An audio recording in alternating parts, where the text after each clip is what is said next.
Ever feel like you're doing this teaching thing alone? You don't have to be.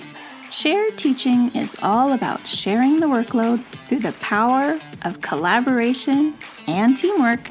Together, we'll walk through all the difficult parts of teaching and learn how to streamline our processes, fine-tune our time management, and develop a more manageable workload.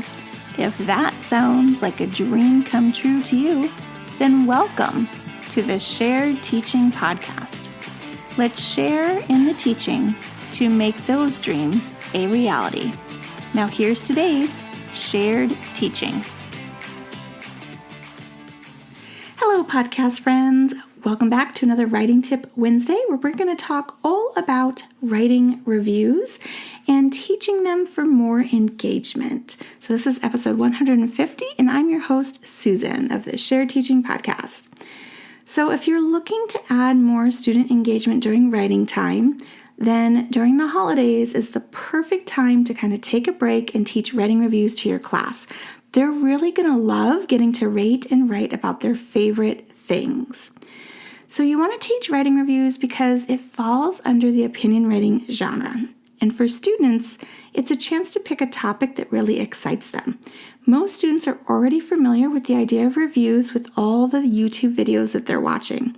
So why not just add it to your writing curriculum and boost their writing confidence at the same time? It's a win-win, right?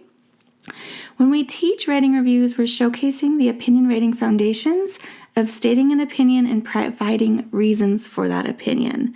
And that is taken from the Common Core. So it's going to be really easy for your students to come up with reasons why they love or hate something that they're reviewing. For example, like a favorite toy. So some additional reasons why I love using writing reviews is that it creates student buy-in for the lessons. They're excited to write about what they know, right? It gives them many opportunities to showcase different reviews. There's many different types, which we're going to discuss in a minute. And it moves beyond your typical opinion writing. And then reviews, of course, are student friendly. So the type of reviews you want to teach depends on what you feel comfortable teaching. If your students are a little older, and by a little older, I'm not talking junior high school, because that's not really the podcast for that, but I'm talking about maybe like third grade, early fourth graders, you want to find a couple of really great YouTube videos that are kid-friendly, of course, that you can view at school, because I know at my school, typically YouTube is blocked for students, and that it showcases a kid in the video being the reviewer. You're going to model your lessons on the format that the YouTuber is using in their video, so you're looking for a video to have that typical opinion writing format of stating what their opinion is, providing reasons for their opinion, and having some kind of closure. You're going to ask your students to duplicate the format with their own review on the same item or a different item of their choice. Book reviews are very common and often a little harder for students to write, but in my opinion writing unit, I do teach students how to write a book review, and I also use other student-written book reviews as my models. So find a unique take on book reviews that are going to make it exciting for your students. Maybe it's just a fun way to publish the review, or recording a fake YouTube video for their reviews for the class to watch. I really love giving students a chance to feel like they have a voice in the classroom, and what better way than asking them what they want to do. So try brainstorming a list of things to review with your class and have them vote on their favorites. And then you're going to use this list to form your lessons. So here's a couple of ideas that I brainstormed for you. Maybe it's favorite school supply, a read aloud from class, a snack or recipe that they or their family tried. Maybe the whole class made a candy salad and they can write about that. Their favorite subject or special. Their favorite toy, either one they own or one that they want. The school cafeteria food, always a good one for opinions. And their favorite meal or restaurant. So regardless of what type of review you want to focus on, you'll want to include some basic elements when you teach writing reviews. First is the stated opinion. All reviews should state an opinion about the thing being reviewed.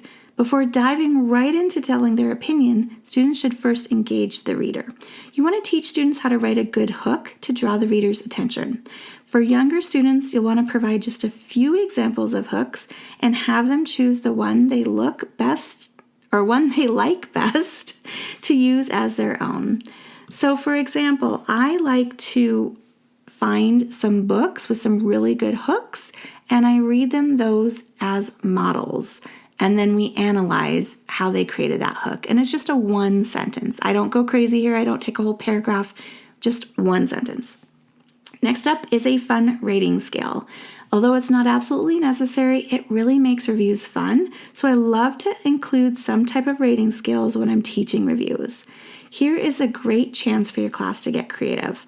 Again, you can ask your class what to vote on for what they'll use for the rating scale. Maybe they'll use fish, stars, smiley faces. The sky's the limit for choosing the item. I would recommend, though, that your class uses the same item so the rating scale is consistent. So if you want students to choose their own item, have them keep the amount the same, as well as what each rating on the scale means. For example, they're all using 5 stars or 5 of something, and then each item is equal to whatever they choose on the rating scale, if that makes sense. Okay, next, after the rating scale, you want to make sure that you're teaching reasons for their opinion. So you really have to include several reasons for the stated opinion. So if they say, I like Miniverse the best, then they need to give some reasons about what they like about Miniverse. And then here's a chance for them to be specific and detailed. I like to teach each new reason as if it's in their own paragraph. So this way the students are providing more details about their reason rather than just saying, I liked it or it was horrible. Because you will get a lot of those if you're not specific in what you're actually looking for. The point of opinion writing is to express details on why we feel a certain way. So by asking your students to write a new reason in its own paragraph, you are setting them up for future success in upper grades. For first or second graders, this can definitely be challenging, but if you are explicit in your teaching, they will be able to do it, especially if you're showing them models and you're practicing it with them. Okay, the last thing you want to make sure that goes in a review writing, it is to have a closing sentence or some kind of wrap up. Students want to restate their opinion to wrap up the review. I like to show them how it looks a little bit different from the first sentence they used to the last sentence with a slight variation. Maybe it's flipping around the sentence.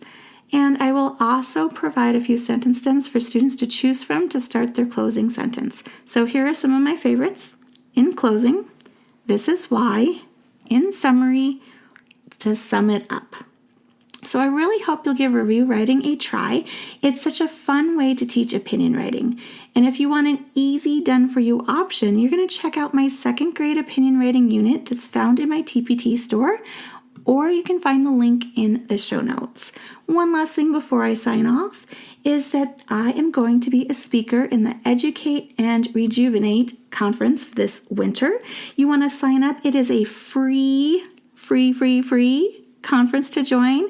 Last year they were charging for it, but this year it is free.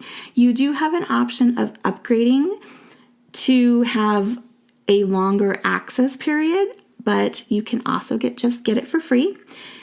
The sales are going on right now, so if you are interested, you want to go to bit.ly/R_winter. Again, I'll put that in the show notes, bit.ly/ER_winter, ER winter. You are not going to want to miss it. There's tons of us great speakers, plus some fun activities, and it's just a great time to get together with other educators that are really interested in finding some joy, educating, and rejuvenating. So thank you so much for joining the podcast, and don't forget to stay tuned for an all-new episode next Friday. Bye for now. If you've loved this show, then join me in sharing the teaching, hitting that subscribe button, and leaving us a review on iTunes. so we can be found by more teachers like you who are ready to start sharing the workload. I hope you've enjoyed this episode. Find new episodes each week on sharedteaching.com. Thanks for listening to the Shared Teaching Podcast.